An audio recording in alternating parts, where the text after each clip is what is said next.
So let's talk a little bit about, if this presentation works, the next 10 minutes, 15 minutes, about how I use fat grafting and fillers. As you heard, the microcannula for the last 4 years has been a revolution in my practice, and my fat business has gone down and my filler business has gone up because people don't want anesthesia, they don't want recovery, they want everything small, they want limited budgets, small procedures and all those kind of things. So I really believe there's a great role for fillers, there's a great role for fat, but each one has its own limitations. So a large part to define patient happiness is using models of communication, because an education is told before to a patient, excuses, but Dr. Lamb, you never told me that. So I try to use languages that help a patient understand this a little better. And so one of the ideas that I talk about is a glass of water emptying. And what does that mean? Well, essentially, if you understand that a lot of times when you see a patient, when they're 20, they can be almost too full, and when they start to slim down, they actually sometimes like their face better in their late 20s to early 30s, and there's a constant hollowness of the face given weight consistency. So if I fill you to an ideal, that's going to be the yellow, okay? The pink stripes going down indicate progressive aging. That glass of water is going to continue to empty. So even if I give you a durable, permanent filler, there's progressive aging that's involved. So that's something a patient needs to know, because I don't want them to come back in 2 years and say, I lost my fat, I lost my whatever it may be. They're going to age further. But overall, you're going to see patients years out, if they don't have a bad lifestyle and excessive sun, still look extremely good years later with a lot of the fillers that you use. So I like to talk about that fat grafting is going to get you 70, 80%, sometimes 90, sometimes 60% of a result. There's some unpredictability with fat grafting, but it allows me to offer someone a very rapid, in my opinion, less expensive, because I'm a high volume injector, to get their baseline up. And it's going to allow me to get a much faster, better result, where I can then top it off with some fillers. And if I tell the patient beforehand that, then they will be at least aware of those limitations, so that they don't think that, oh, you messed up and I need fillers now. Fat grafting is not a panacea, will not fix everything. And so my dividing point is that someone under 40 in general is maybe a better candidate for fillers, because they don't need very much. And there's some other reasons, which we'll talk about, bioactivity and bioinert qualities of fat in just a minute. And fat grafting sometimes can look great for someone over 40, because they just need more volume and to get to that ideal. So one thing is expense, because I believe that if you're not that old, you have a little bit going on, some fillers will probably be adequate to get you there at less expense. But if you have a very large volume deficit, I think fat grafting can get me more rapidly there at a less expense. So that's one of those discussions. But the thing that people talk about is the big recovery with fat. That's the big red balloon. The thing they don't think about is that fillers, if they want to partition this into smaller procedures, offers a lot of small recoveries that could cumulatively add up to more money and more recovery. But so long as you educate the patient about this, I think they're going to have a better understanding of what they're in for, and they won't be as upset, or at least they can plan ahead to what procedure would be better for them based on budget, recovery, etc. So the two products I typically use are Juvederm and Artefill. Again, I just really want to emphasize this is not a promotional talk for any product, but I think it's easier for you to understand the products I use in reality and not theoretically. And I don't get any kickbacks for any of this discussion at all. And I tend to like Artefill around the eyes. I use Bellatero, as I said, as an alternative. In the temple, Juvederm does cause a little bit of lumpiness. I tell about 5% they've got to do some molding over that week, but Artefill really smooths out really, really easily in that area. So I prefer that there, but if they want HAs, I definitely do very nice work with HAs as well. So when you divide this point of this arbitrary definition between youth and aging, what is that? That's an arbitrary, it's a chronologic, biologic definition, but I like to use fillers primarily in younger patients because it can be less expensive, and also it's bioinert. So this thing is, the biggest risk with fat grafting is weight gain. I've seen patients, especially in Texas, they gain 20 or 30 pounds and they look too heavy after fat grafting, they look too cheeky. So you got to be really, really careful with that. And I really, just like Mark, I really undersell what a stem cell benefit could happen. I really think that it's plus or minus, and more on the minus than the plus. I use a lot of PRP. I believe it's amazing in hair restoration. I believe it's equivocal in the face. And so that's really where it is. The next point of discussion is using another analogy to have patients better understand what the pros and cons are. And if these models work for you and they're great, fantastic, and if they just don't make sense to you and you can't adapt them, that's fine. These are just tools of discussion. I hope they're practical. I don't like talking theory, I like talking practice. So this is the way I communicate to patients. I use the analogy of the face like a bed. So the concept behind this is that fat is a soft modality and it's a deep modality. I don't put fat near the skin because there's too much risk that's going to show up or change with their weight. So I place it deep. So it's like a mattress to the face. And then there's these little areas that I know that if, remember also as I said, fat is a graft. So it's not going to have 100% take. But if you do a little bit everywhere, so I tell the patients what you should expect with a fat grafting is that you should change that blink. You should look better, more attractive, more youthful, more rested, more feminine if you're a woman. But you're not going to have your tear trough ablated, you're not going to have your cheek perfect, you're not going to have your fold perfect, you're not going to have all these elements gone. They're just going to get you to a better blink.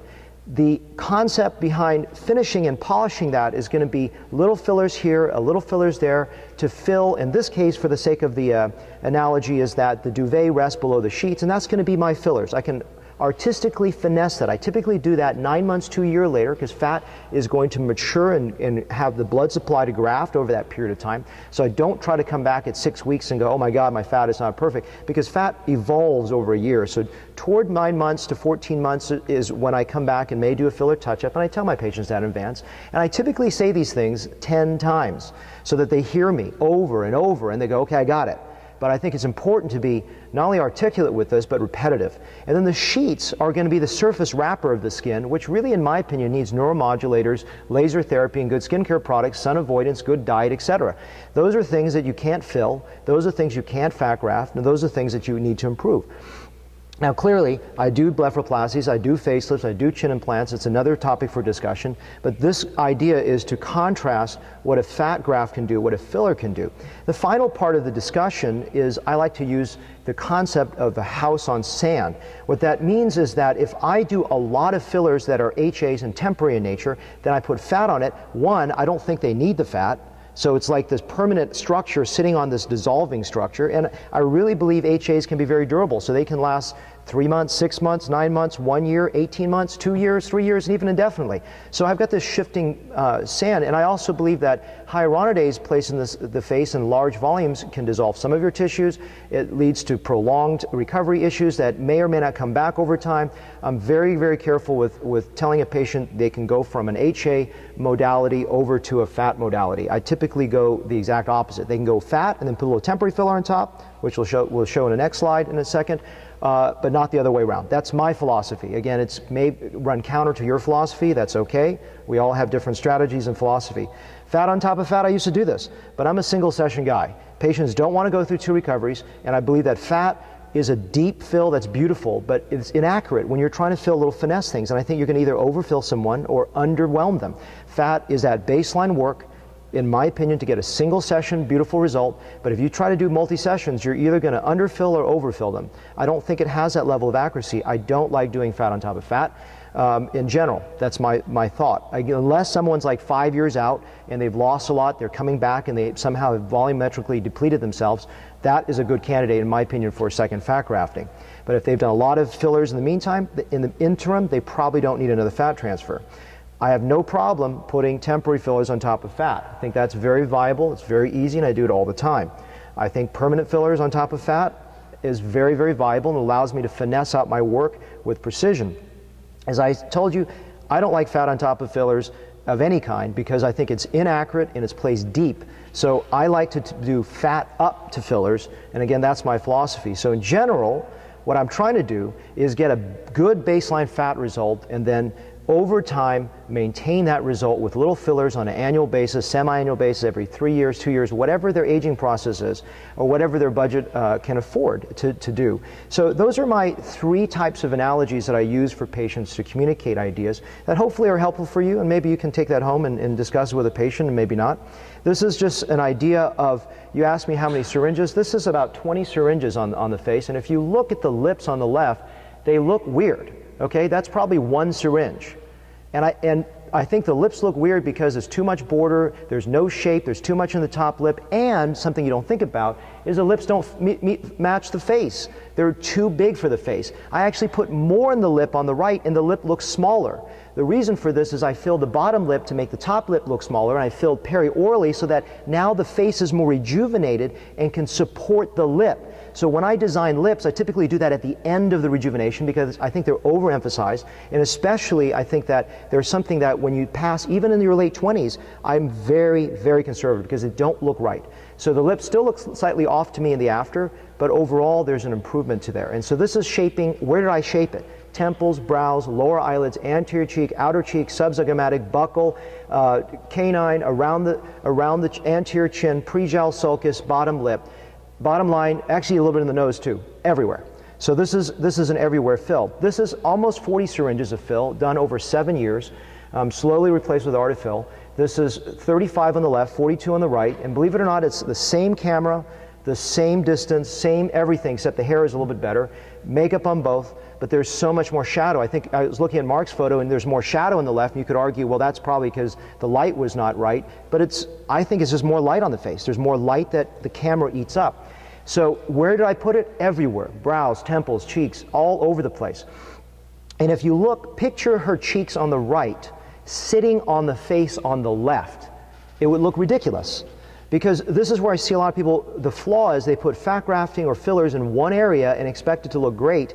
And I think it looks off because it's not blended and balanced. And so what I try to educate a patient is that volume loss is everywhere, every square millimeter of the face. And not just the big areas that we're trained to think about, tear trough, cheek, folds, and jowls.